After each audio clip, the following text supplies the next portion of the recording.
আসুন, আমাদের গত ক্লাসে আমরা বেসিক্যালি ফ্রি কনসেন্ট কিভাবে করা হয় এটা আমরা বলছিলাম। তো বলছে নিচের এই সকল মাধ্যমে যদি কোনো কনসেন্ট না থাকে তখন আমরা সেটাকে ফ্রি কনসেন্ট বলবো।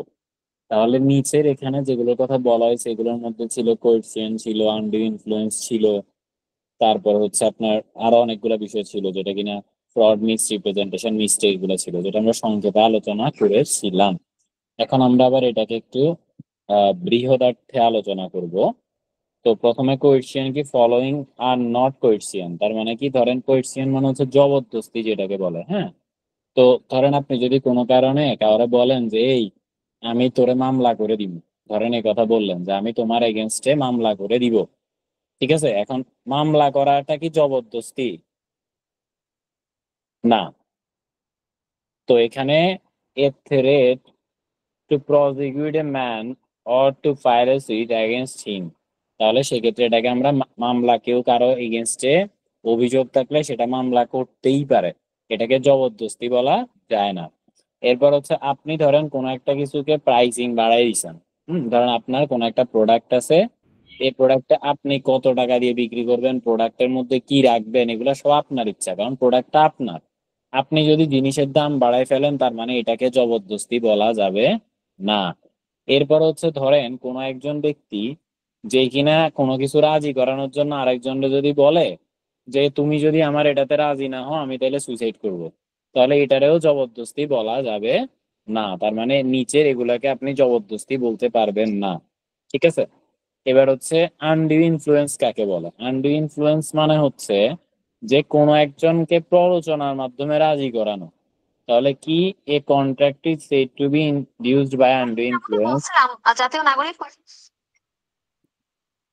where the relation subsisting between the parties are such that one of the parties is in position to dominate the will বলতে এখানে ইচ্ছা শক্তিকে বোঝানো হচ্ছে, will of the other, and uses that position to obtain an unfair advantage over the other।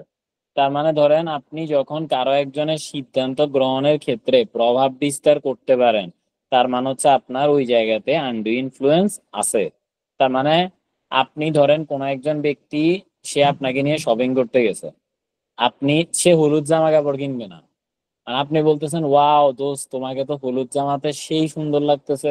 আর এটা বলার মাধ্যমে আপনি তার মাথার মধ্যে একটা সাইকোলজিক্যালি পুশ করছেন যে yellow is also better.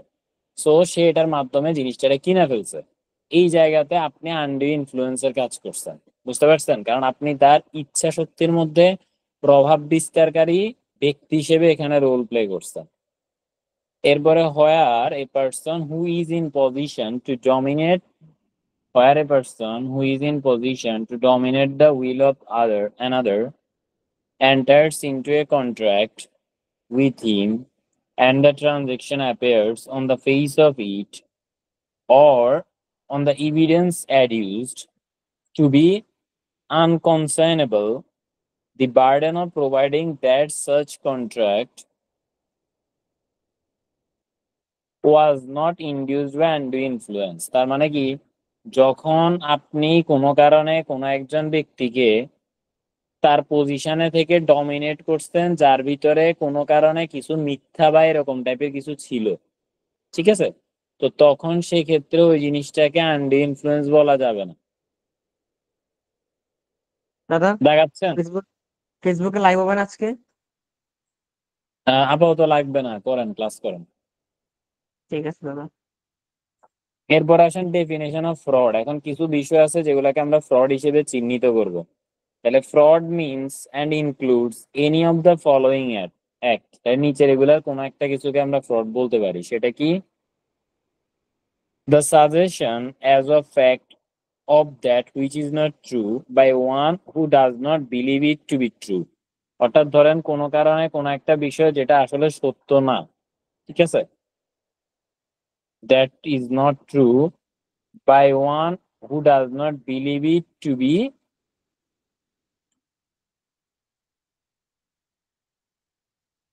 true। অর্থাৎ কোনো একটা কিছু সেটা আসলে সত্য না, কিন্তু আরেকজনকে বিশ্বাস করানোর চেষ্টা করা হয় যে ঘটনাটা সত্য, তখন সেক্ষেত্রে আমরা বলবো মানে ওই জিনিসটা ফ্রড হিসেবে গণ্য। The active concealment of the fact, কোনো একটা কারণে কোনো একটা ইচ্ছাকৃত ভাবে কোনো একটা বিষয়কে গোপন করে ফেলা ইচ্ছাকৃত ভাবে। ধরেন আপনি বিয়ে করতে গেছেন, আপনারে যদি কেউ জিজ্ঞেস না করে, ধরেন আপনি আগে একবার বিয়ে করছেন, আপনি আগে একবার কি করছেন, বিয়ে বিয়ে করছেন। করছেন। এরপর এবার আপনারা জিজ্ঞেস না করলেও আপনারা বলতে হবে যে ভাই আমি আগে একবার বিয়ে করছি। বুঝতে পারছেন? হুম, মানে আপনি যদি কোনো কারণে ইচ্ছাকৃত ভাবে কোনো একটা গুরুত্বপূর্ণ ইনফরমেশন না জানান, তখন সেক্ষেত্রে এটা হচ্ছে অ্যাক্টিভ কনসিলমেন্ট, যেটাকে ফ্রড বলে।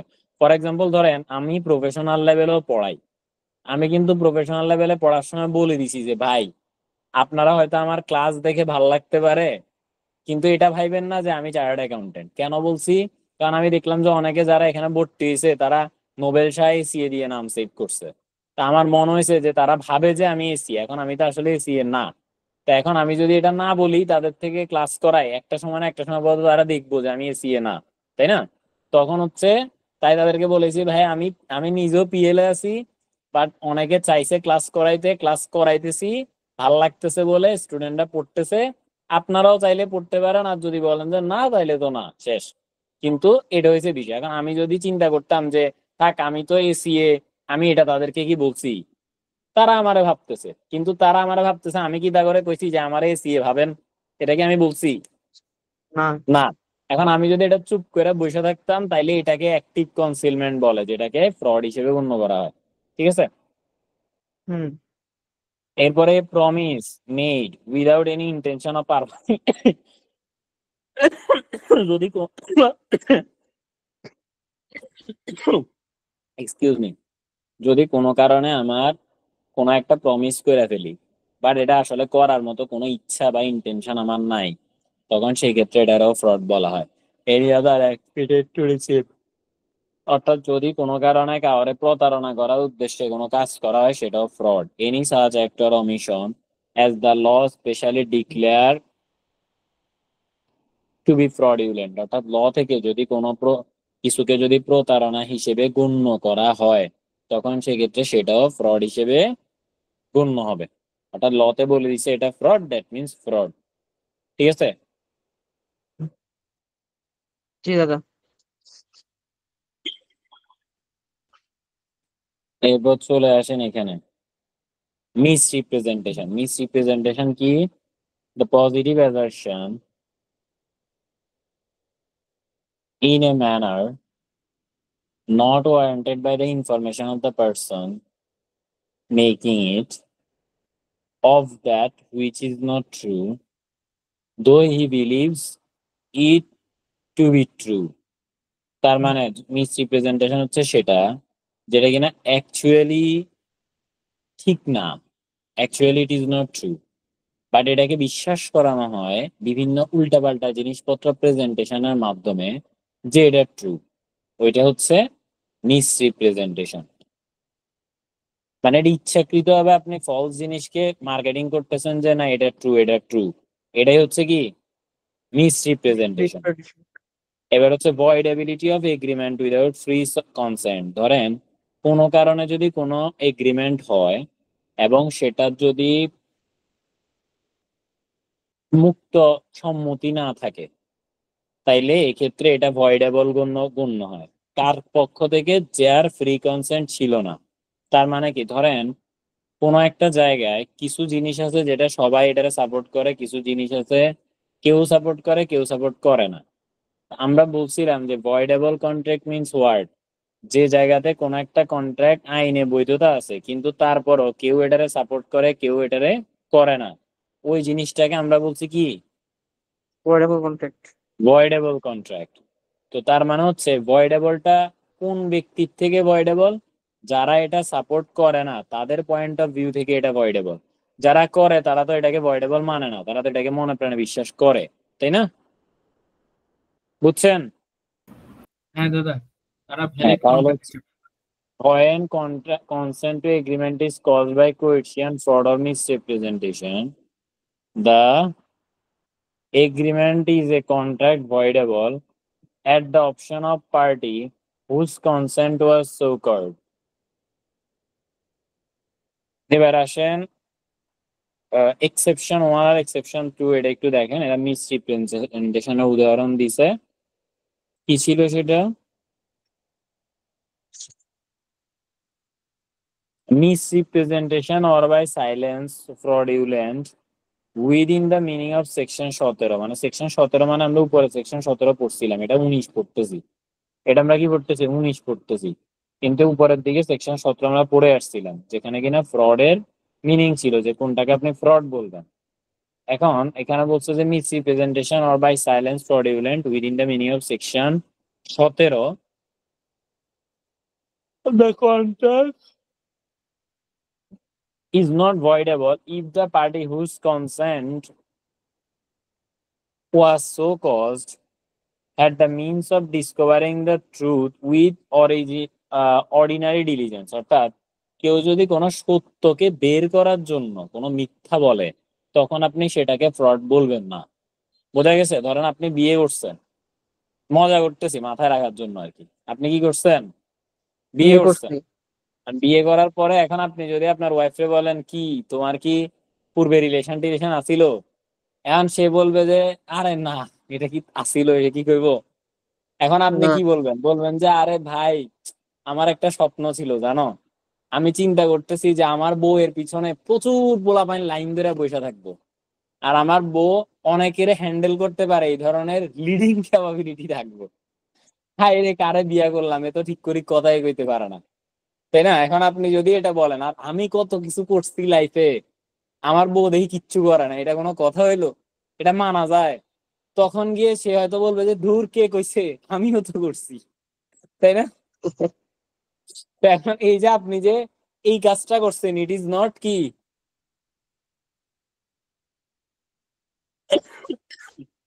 এটাকে কি বলবেন না? কথা বলে না তো, এটাকে ফ্রড বলবেন না। ঠিক আছে? কারণ কি? কারণ আপনি একটা জিনিসকে বের করার জন্য আপনি এই কথাটা বলছেন। প্রত্যেকটা ধর্মে মিথ্যা কথা বলা মহাপাপ, এটা বলা আছে না? হ্যাঁ। আবার ওই ধর্মের মধ্যে আপদ ধর্ম বলে একটা কথা আছে, আছে না? আপদ ধর্ম নাম শুনছেন? না দাদা। শোন নাই? আচ্ছা, আপদ ধর্ম মানে হচ্ছে আপনি যদি মিথ্যা কথা বলার মাধ্যমে কারো জীবন বাঁচাইতে পারেন, তাহলে মিথ্যা বলা ভালো। বুঝতে পারছেন?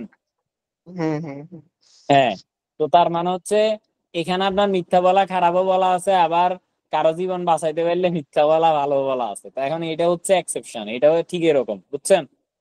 এবার হচ্ছে কি এক্সপ্লেনেশন 2, এখানে কি বলছে? এ ফ্রড অর মিসরিপ্রেজেন্টেশন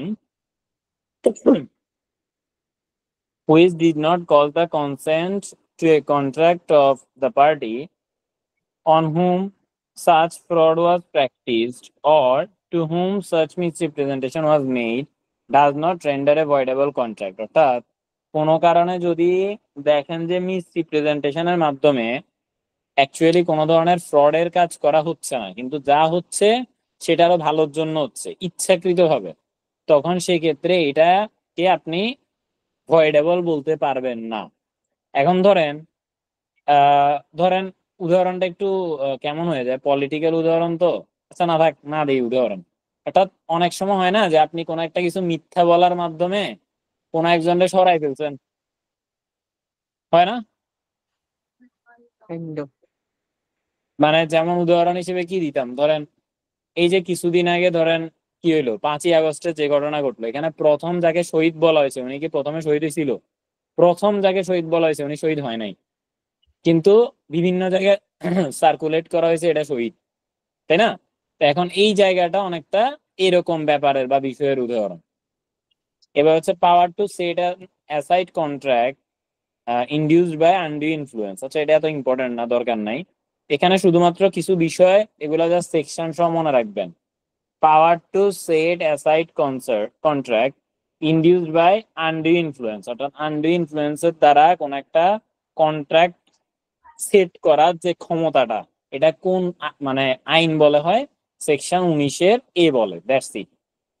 এরপর হচ্ছে এগ্রিমেন্ট ভয়েড, এগ্রিমেন্টটা ভয়েড হয়ে যায় when both parties are under mistake as to the matter of fact। অর্থাৎ এগ্রিমেন্টের মধ্যে ন্যূনতম কতজন ব্যক্তি লাগে?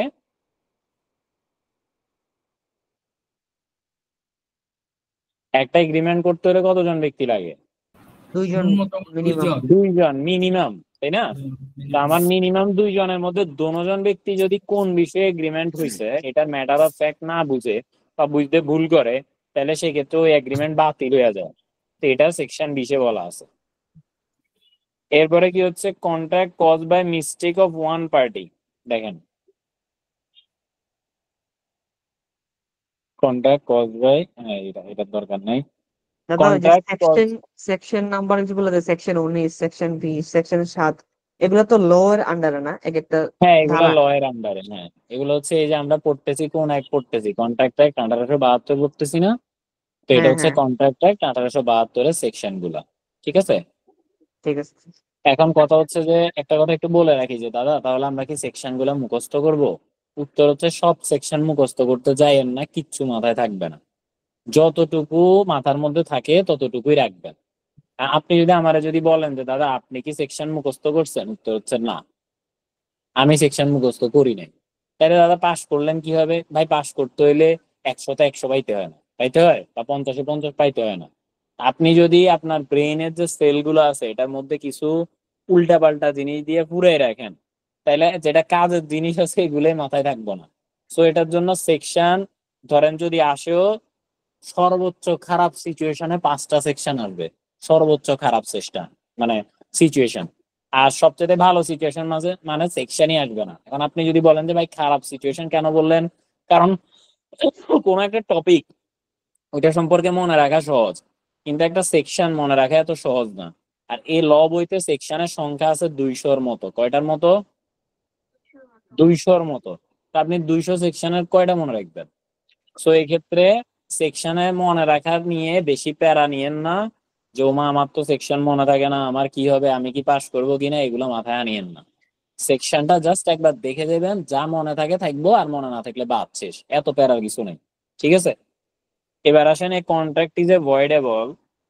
আচ্ছা কইছে contract caused by mistake of one party as to matter of fact, অর্থাৎ কোনো কারণে কন্ট্রাক্ট হয়েছে কিন্তু সেখানে এক পার্টি ম্যাটার অফ ফ্যাক্টে মিস্টেক করছে। দোনো পার্টি যদি মিস্টেক করে তাইলে সেটা কি হইব?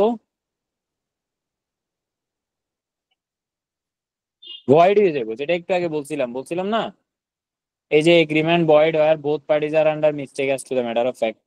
কিন্তু যদি আমরা দোনো পার্টি না কইরা কোনো এক পার্টির হয় তখন সেক্ষেত্রে কিন্তু বিষয়টা এমন না।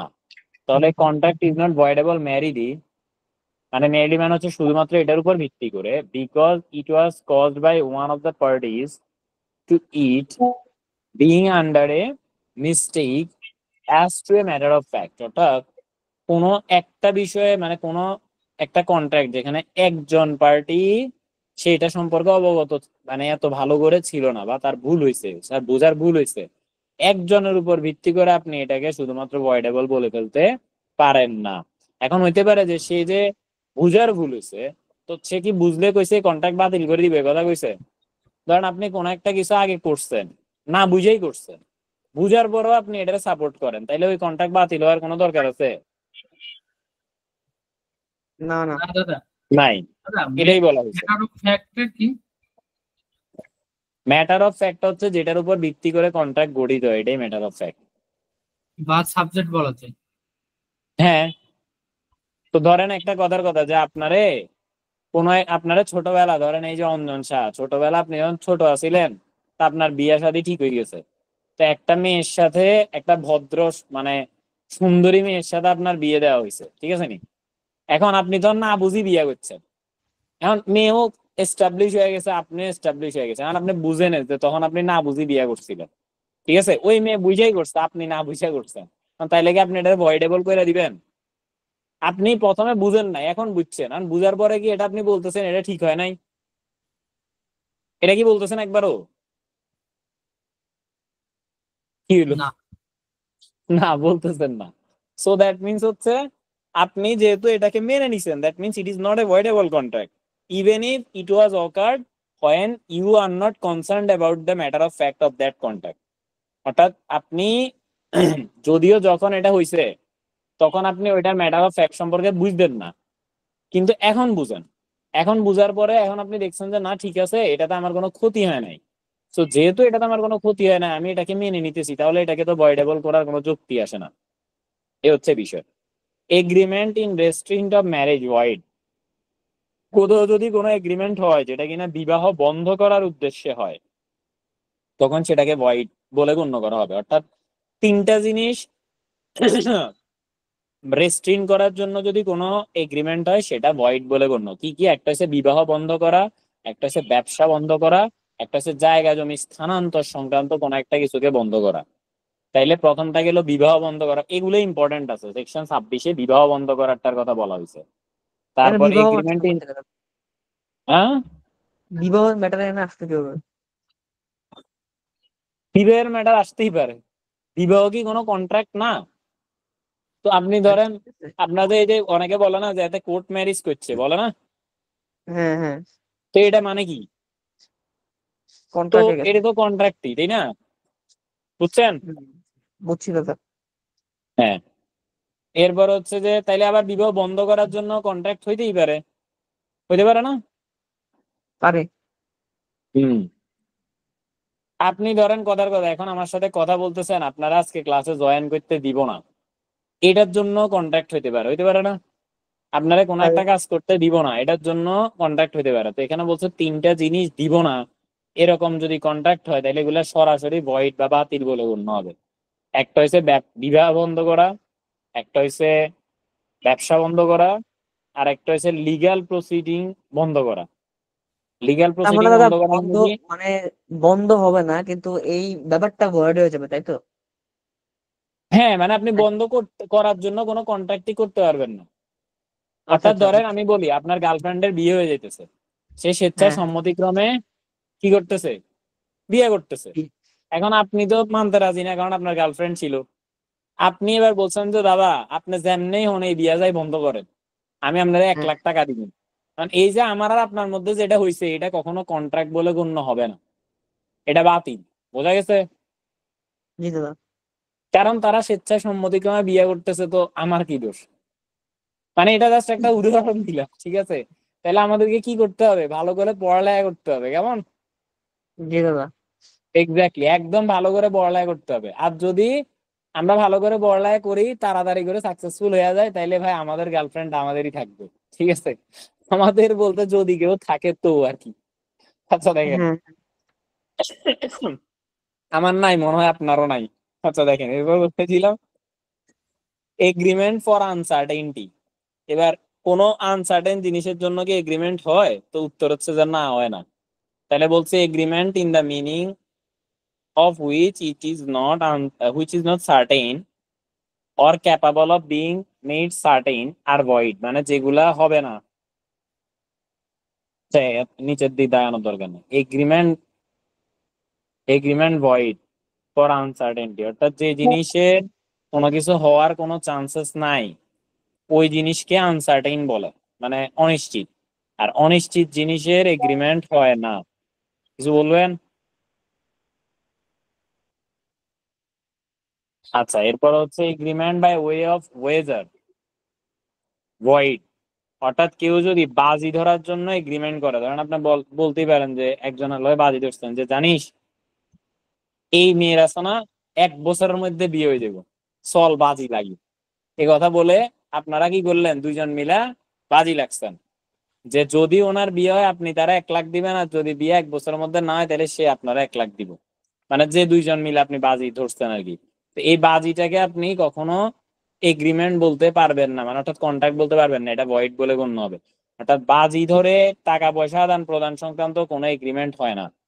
এরপর হচ্ছে agreement collateral to wagering agreement void, অর্থাৎ কোন একটা এগ্রিমেন্ট যেটা যদি ওয়েজার এগ্রিমেন্টের সাথে রিলেটেবলও থাকে, তাহলে সেক্ষেত্রে এটা ভয়েড বলে গণ্য হবে। অর্থাৎ আগেরটা ছিল ডিরেক্ট ওয়েজার, ওয়েজার মানে হচ্ছে কি, ওই যে জুয়া যারা খেলে আর কি, বাজি যারা ধরে আর কি, তাদেরকে। বেটিং। কারণ তাদের সাথে বেটিং। সামঞ্জস্যপূর্ণ যদি কোনো এগ্রিমেন্ট হয় সেটাও ভয়েড হয়ে যাবে।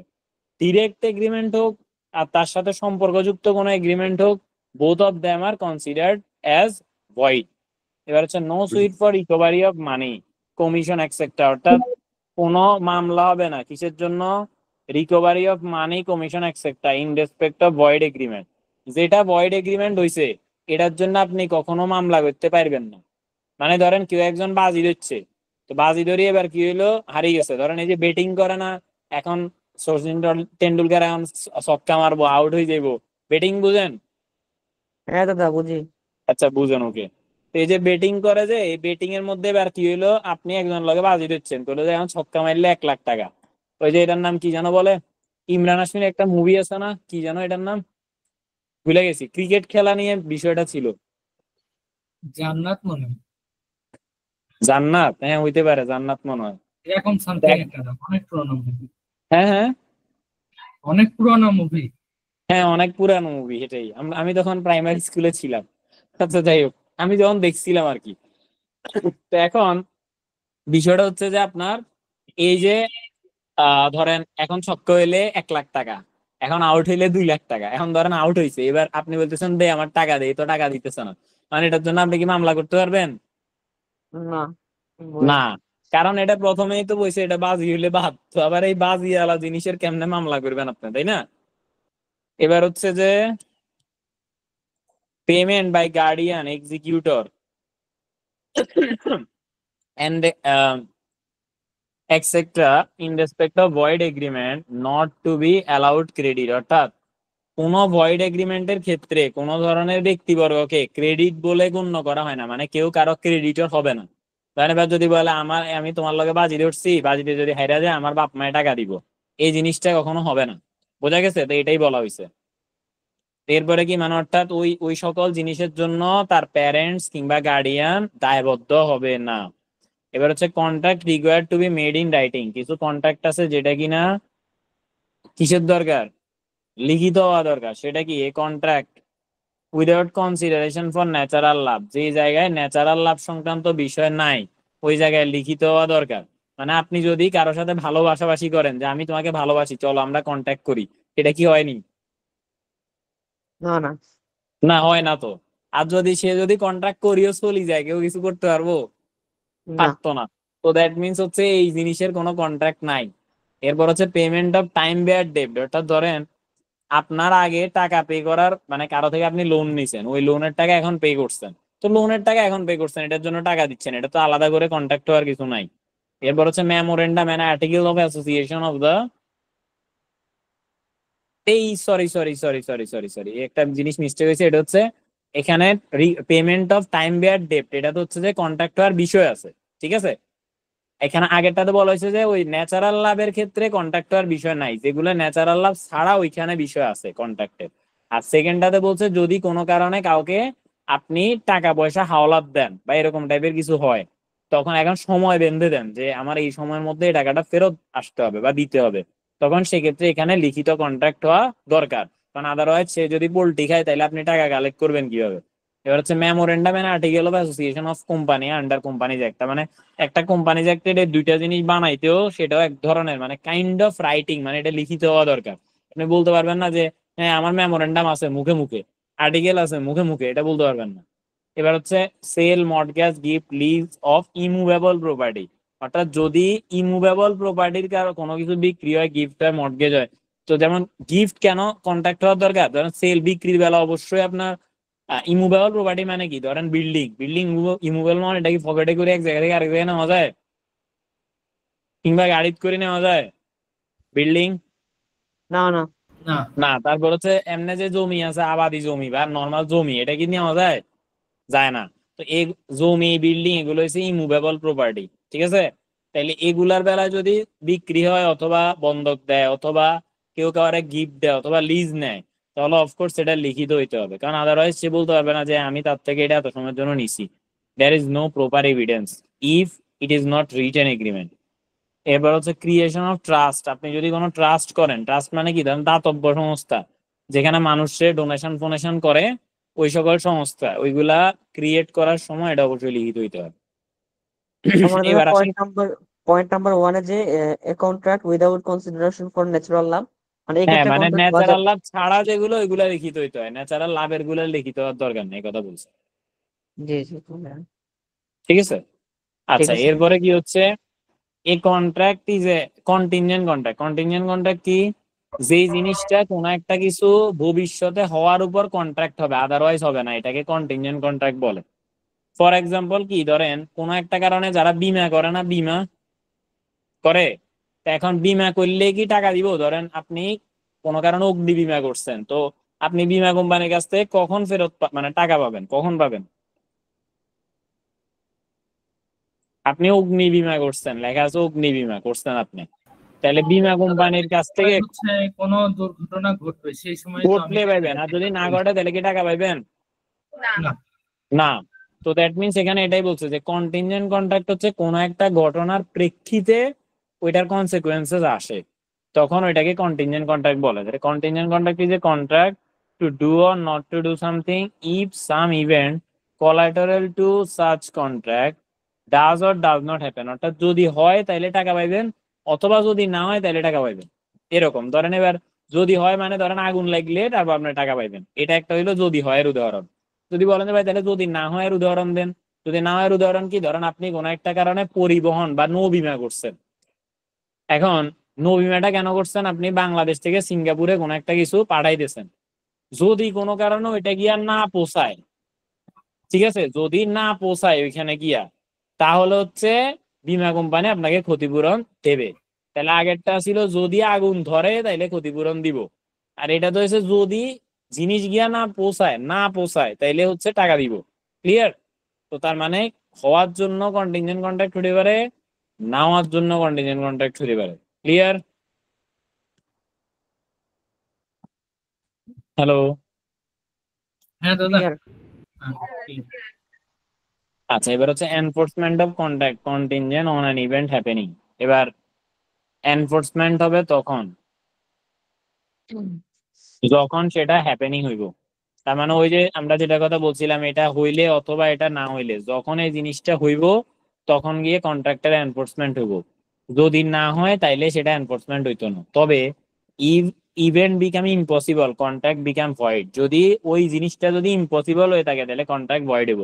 যেমন কি, যেমন হয়েছে আপনি যদি বাজি ধরেন যে যদি আজকে সূর্য পশ্চিম দিকে না উঠে তাইলে আমি আপনারে 2 লাখ টাকা দিব, বা ওই যে বিমা কোম্পানির লগে বিমা হয়েছে বা কন্ট্রাক্ট হয়েছে, তো সূর্য কি পশ্চিম দিকে উঠবো নি আজকে?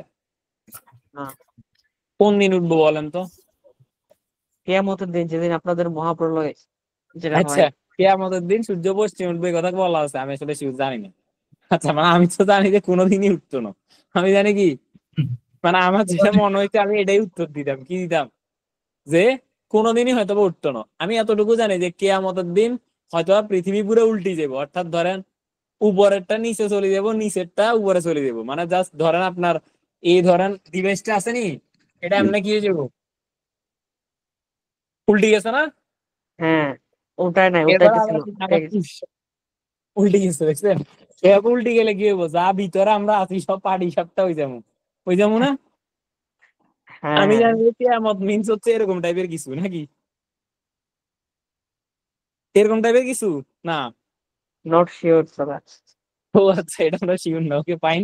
তো ধরেন এক্সপিরিয়েন্স করা ছাড়া কিছু জানি না, এ মরার মতো আর কি জিনিসটা, তাই না? মানে হ্যাঁ, সত্যি ধ্বংস বলতে হয়ে আমরা যাবে ধর্মে বিশ্বাস করি, এটা ট্রু। ধর্মে অনেক কিছু বলা আছে, এটা ট্রু। কিন্তু আপনি শিওর কোন সময় হবেন বলেন তো? যখন ঘটে যাবে। যখন আপনি মানে এক্স্যাক্টলি আপনি দেখবেন ঘটবো তখন, তাই না? তা আমরা বলি যে মরার পরে এটা আছে সেটা আছে, মরার আগে এটা ছিল সেটা ছিল। আর যেটা আমরা সরাসরি এক্সপিরিয়েন্স করতে পারতেছি এটা হচ্ছে একদম মানে একদম ফ্যাক্ট, যে হ্যাঁ, এটা আমি করছি। তার আগে পর্যন্ত পুরাটাই হ্যাঁ আমরা বিশ্বাস করি। হ্যাঁ, কিন্তু পুরাটাই তো এখনো ঘোলাটে ঘোলাটে না। মানে ঠিক আছে, আপনি বলতেছেন যে এটা এই অপরাধ করলে এই ধরনের শাস্তি দিব, মানে এই শাস্তিটা পাইতে কেমন লাগে এটাও তো আপনার পাওয়া ছাড়া বুঝবেন না। হুম, আবার ধরেন আপনার ধরেন বলা আছে যে আহ মানে ভালো কিছু থাকবে, ধরেন আহ শাস্তির যেমন বিধান আছে ভালো কিছুরও বিধান আছে। তো ভালো কিছুর গুলো আপনি বলতেছেন এই এই ভালো এই ভালো, এখন এই ভালো এগুলো এগুলাই কি না এটা কেমনে বুঝবেন? যখন নিজে এক্সপিরিয়েন্স করবেন তখন, তাই না? যাই হোক, তো এখন কথা হচ্ছে যে event become impossible search contract, কোনো একটা কিছুতে যদি ইভেন্ট না হওয়ার মতো হয় তাহলে ওই জায়গায় কন্ট্রাক্ট সবসময় ভয়েড বলে গণ্য হবে। Enforcement of contract contingent on an event not happening. এবার আপনার কন্ট্রাক্ট কন্টিজেন্ট হবে, দাঁড়ান, অর্থাৎ কোনো একটা কাজ যখন না হইলে সেটা এনফোর্সমেন্ট হয়, তখন সেই কন্ট্যাক্ট করা হয় সেকশন 33 অনুসারে। মানে আমরা যেটা বললাম যে আপনি ধরেন ওই যে এটা পাঠাইছেন, জাহাজে মাল পাঠাইছেন, ওই মাল যদি ওইখানে গিয়া না পৌঁছায় তাহলে এটা হচ্ছে event not happening. Are not happening হলে তখন সেটা কন্টিনজেন্ট কন্ট্রাক্ট হবে, এনফোর্সমেন্ট হবে, মানে টাকা পাবে, বিমা কোম্পানি আপনার টাকা দিবে। when event on which content is contingent to be deemed impossible, যখন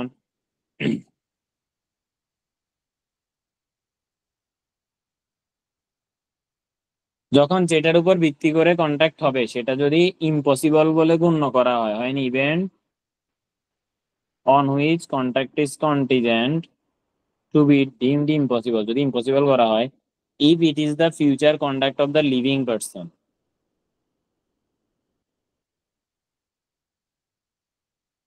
ওকে, তার মানে কি, if the future event on which a contact is contingent, contingent মানে হচ্ছে সম্ভাব্যতা আর কি, ঠিক আছে, is the way in which a person will act at an specified time, the event shall be considered to become impossible when such person does anything which renders it impossible that he should not act within any definite time or otherwise than under further conditions. অর্থাৎ এমন হইতে পারে যে কোনো একটা কিছুকে deemed impossible করলে ধরা হয়, কিন্তু কোয়াইট ইম্পসিবল না। ডিমড ইম্পসিবল আর কোয়াইট ইম্পসিবল মানে কি, পার্থক্য কি? আমি জানি কোয়াইট ইম্পসিবল মানে একদমই সম্ভব না, এমন কিছু হতে পারে। হ্যাঁ হ্যাঁ, আর ডিমড ইম্পসিবল না মানে, ডিমড ইম্পসিবল মানে হচ্ছে নর্মালি ইম্পসিবল মনে হইতেছে, নর্মালি ইম্পসিবল মনে হইতেছে, ঠিক আছে। তাহলে হ্যাঁ এবার কি হলো, একটা উদাহরণ তারা দিছে, অনেক সুন্দর উদাহরণ দিছে। A agrees to pay B a sum of money, A B রে কইছে টাকা দিব, if B marry C, B যদি সি রে ম্যারি করে, বি যদি সি রে বিয়া করে তাহলে এ বি রে টাকা দিব। সি কি করলো, ডি রে বিয়া করছে, এখন সি যদি ডি রে বিয়া করে ফেলে তাইলে কি আর সি এর সাথে বি এর বিয়ে হইতে পারে?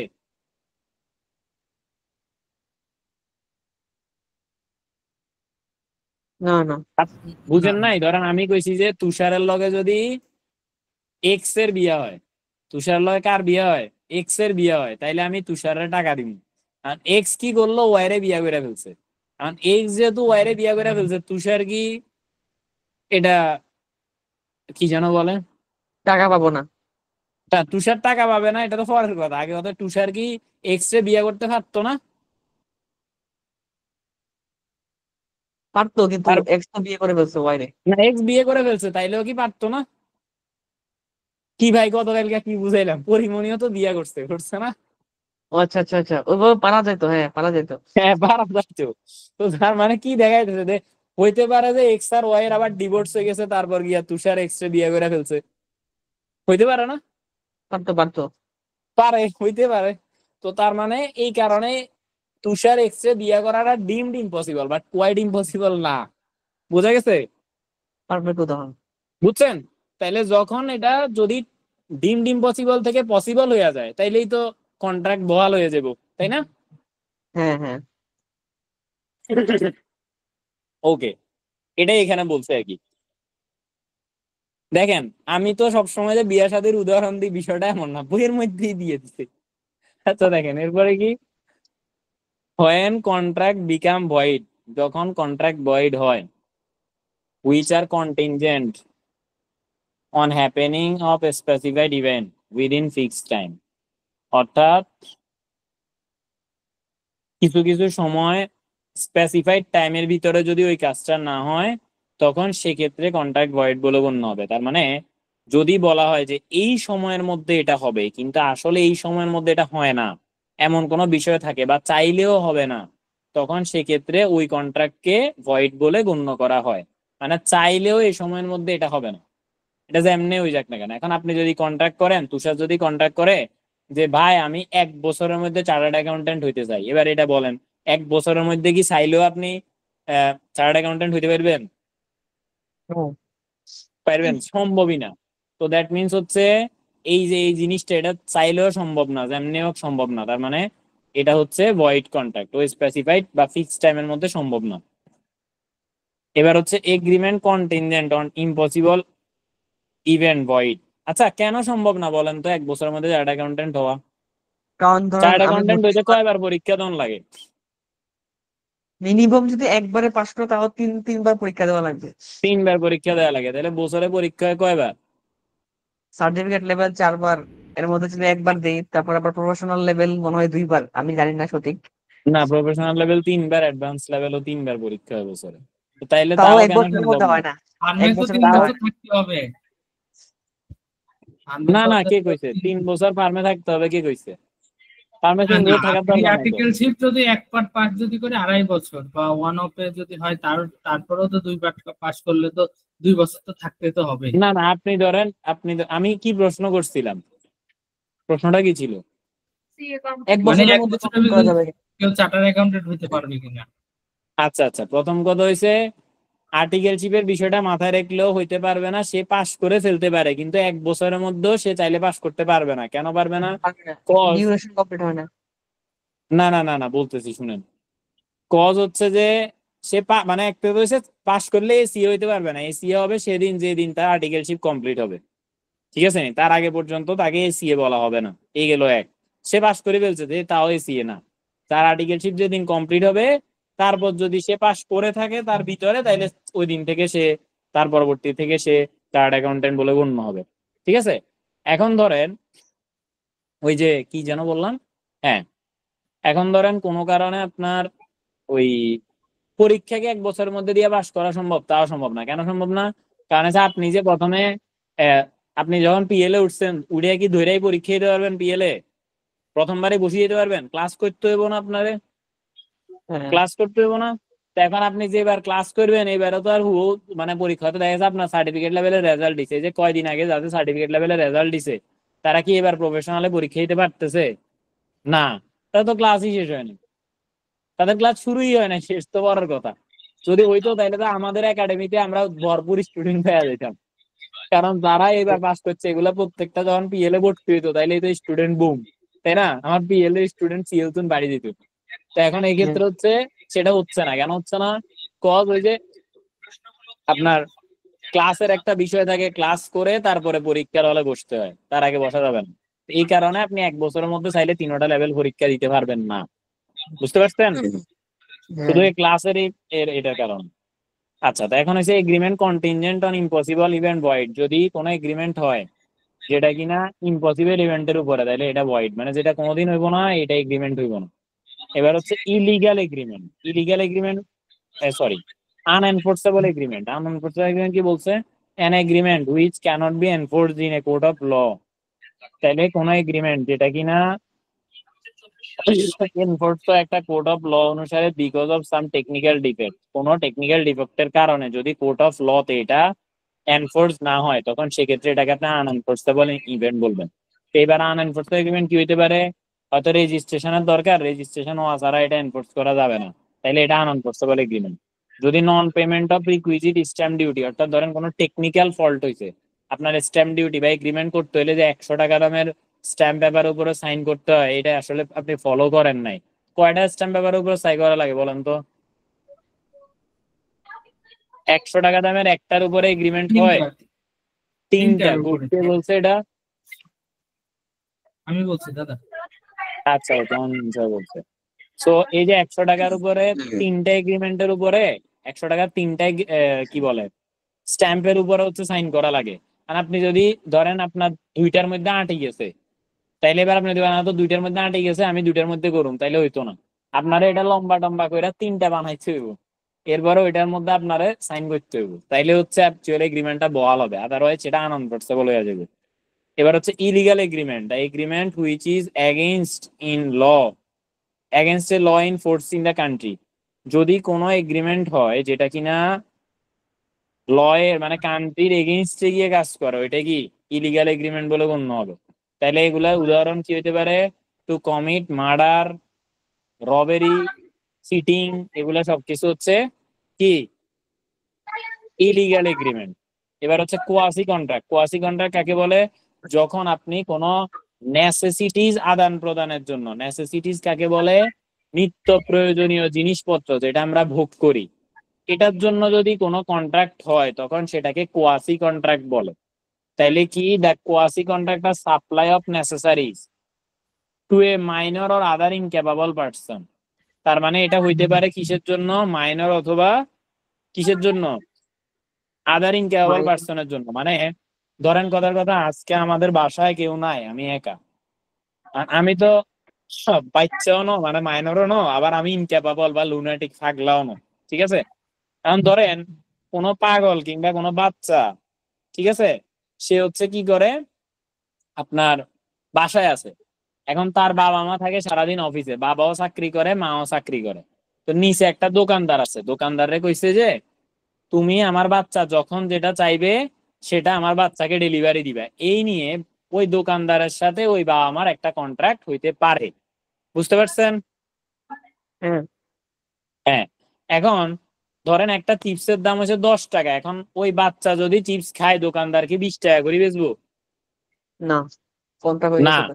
তো তার মানে হচ্ছে যে আপনি কখনো এটার জন্য এক্সট্রা প্রাইস তার থেকে চার্জ করতে পারবেন না। তো এখানে এটাই বলছে যে the price to be paid must be reasonable, মানে সবার থেকে যেভাবে করে নেন ওর থেকে ওইভাবে করেই রাখতে হইব।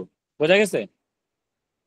আর এরপরে হ্যাঁ বলছে the property of incapable person is liable but not personally liable. অর্থাৎ ওই ব্যক্তি যেহেতু ইনক্যাপাবল, তার যে সম্পত্তি গুলো আছে সেটা লায়াবল থাকবে। অর্থাৎ সে যদি জিনিসপত্র খায় তার টাকা দিতে হইতো না।